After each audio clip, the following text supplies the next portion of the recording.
360টা আউলিয়ার দেশ। এই দেশে আউলিয়ার দেশ যদি আউলিয়ার কারণে এই দেশটা তো বিভিন্ন পৃথিবীতে বিভিন্ন ডিস্ট্রিক্টের মানুষ এই আউলিয়ার বাংলাদেশ নামে মানে এই আউলিয়ার দেশ হিসেবে চিনে। তো এই আউলিয়ার দেশ আছে বিধায় সারা বিশ্ব এই বাংলাদেশকে অনেক দান খরচ বা অনেক কিছু সাহায্য করে। তো আমরা পাগল মানুষ রাস্তায় থাকি কষ্ট করি, আমরা এই আউলিয়ার দেশে এই অলির দেশে থেকে অনেক কষ্ট করি কিন্তু কাউকে বলি না। তারপর আমাদের প্রতি এত কেন লজ্জা পায়? তো আমরা অলির দরবারে যাই, পবিত্র মেলা বাণিজ্য করি, খাই বা না খাই কাউকে কিছুই বলি না। কিন্তু যদিও না বলি, হ্যাঁ আল্লাহর অলির কসুলতে আল্লাহ আমাদেরকে চালায়, কিন্তু তারপরেও আমাদের পেটে কেন লাঠি দেয়। হ্যাঁ, শাহপুরানের দরবারে আমরা পাগলরা গেলাম, যায়া মেলা করতেছি।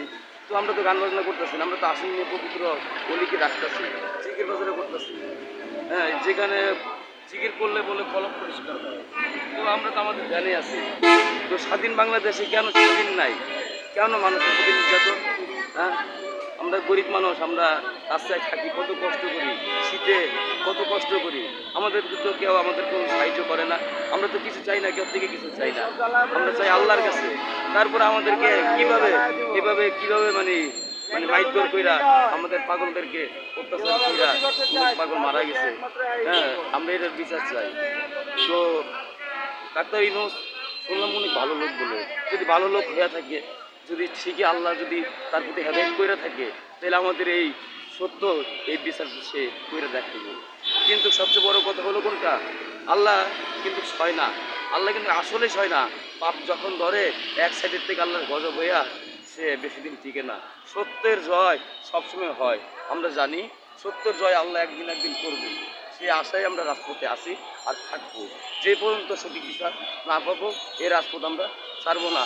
তাই আমরা এই পাগল অনেক কষ্ট করবো, তাও না খায় অনেক থাকবো। তাই রাখি, আসসালামু আলাইকুম। অসংখ্য ধন্যবাদ। আমরা আছি এখন এখানে হযরত গোলাপ শাহ মাজারে। এখানে আমরা দেখতে পাচ্ছি অনেক পাগলরা, তারা তাদের এখানে কথা বলেছে। আসলে কোনো ধর্মের মধ্যে হানাহানি, বিভেদ এগুলো তৈরি করা ঠিক না, কারণ এক একজন এক একভাবে তার ধর্ম অভিব্যক্তি প্রচার করে। আর সবচেয়ে বড় কথা হচ্ছে যে